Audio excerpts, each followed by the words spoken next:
Before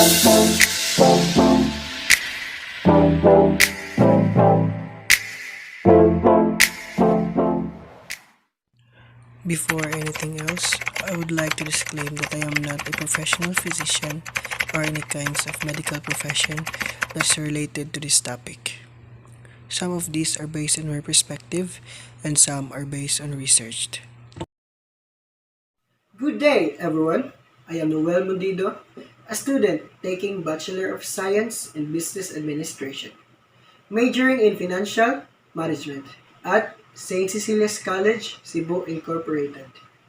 Let's talk about teenage pregnancy, which is now trending in our country.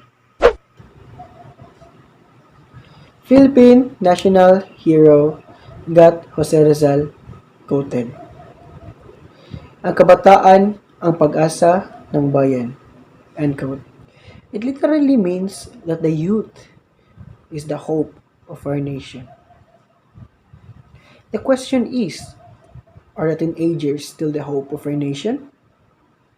If they are so, then why is the rate of the teenage pregnancy is increasing every year? Majority of the teenagers now are getting curious about the worldly thing to the point that some even try to engage because they thought that it's okay to do it recklessly, which is not because tons of consequences are waiting. They are our nation's hope, aren't they? Does the phrase got Jose Rizal quoted still applicable up until this generation? Can we still find hope amongst the youth?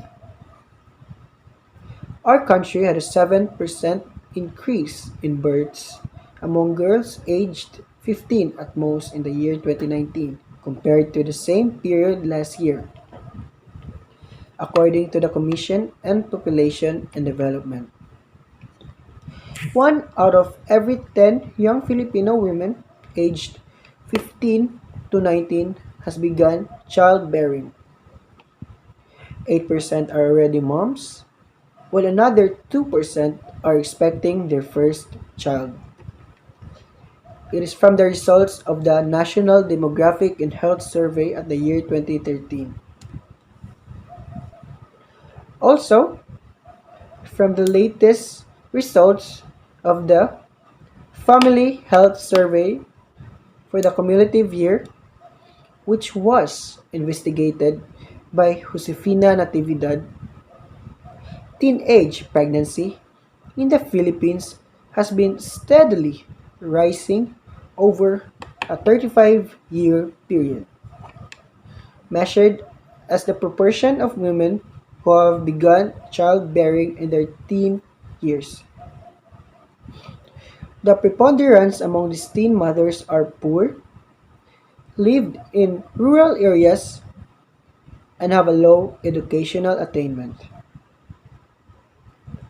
The younger age at menarche, premarital sexual activity at a young age, the increase in polyamorous relationships in this age group, and the likely lessening in the stigma of out of wedlock pregnancy are all variables that could contribute to this trend. According to Habito, Vaughan, and Morgan, adolescent pregnancy poses hazards to the life of a young mother and her infant, as well as their health, educational, and potential job results. In many low and middle income countries like the Philippines. Also, between 2003 and 2013, proportions of Filipino young women experiencing adolescent sexual initiation and adolescent pregnancy have increased, which I think is a no-brainer action. Early childbirth may have negative health consequences and pose a risk to the country's economic prosperity. Pregnant teenagers are less likely to complete higher education and have a lower lifetime earning potential, resulting in economic costs for the country. According to the Philippine Statistics Authorities or PSA and the National Demographic and Health Survey or NDHS at the year 2017, the percentage of young women who have started childbearing is lower in urban areas than in rural areas. Young women with only a primary education and those from low income families are more likely to have started having children than young women with higher education levels and those from better income families. Also, to add on, preeclampsia, anemia, developing STDs or also known as sexually transmitted illnesses, early birth, postpartum hemorrhage, and poor mental health outcomes are all linked to pregnancy during adolescence. Teenage moms are more likely to encounter violence and depression, which can lead to mental illness. With inadequate complementary feeding and breastfeeding, frequent infections, and inadequate food, health, and treatment, mothers with underprivileged maternal health are more likely to give birth to a low birth weight baby. The low birth weight baby will grow into a stunted child, a stunted teenager, and finally to a malnourished pregnant woman who, in turn, has another low birth weight baby, and the cycle continues through generations. Their body may compete with developing fetuses being carried for nutrition and may not be psychologically ready to nurse babies after delivery since some pregnancy among teenagers is either unintended or unwanted. Lack of knowledge on nutrition can also lead to poor health outcomes. Teenage pregnancy really is a big issue here in our country. Cases of this issue are multiplying day by day like it is such a normal thing to do. If this case happens to your close friend or even relatives, cheer them up.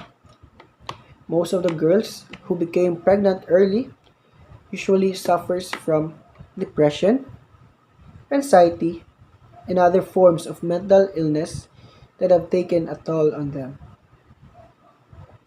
Also, majority of the teenagers that got pregnant are living in rural areas which made their lives more complicated. Not just their recent life, but also for the future of the kid that they made just for fun, pleasure, or boredom. However, we must also know that engaging in sexual intercourse will never be the answer to cure depression or any other mental illness.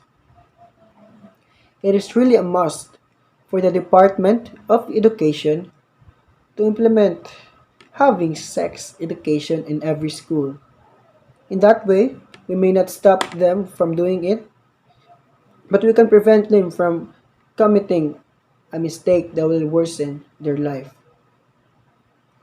Implementing sex education doesn't mean that we're pushing the innocent teenagers in doing sexual intersection, but to educate them how to do the thing in an appropriate way so that the cases of teenage pregnancy in our nation would decrease. And with that, we will be assured that the youth is indeed the hope of our future, like what Dr. Rizal stated. Once again, this has been Noel P. Mondido and the empirical discussion of the teenage pregnancy here in our country. Ciao!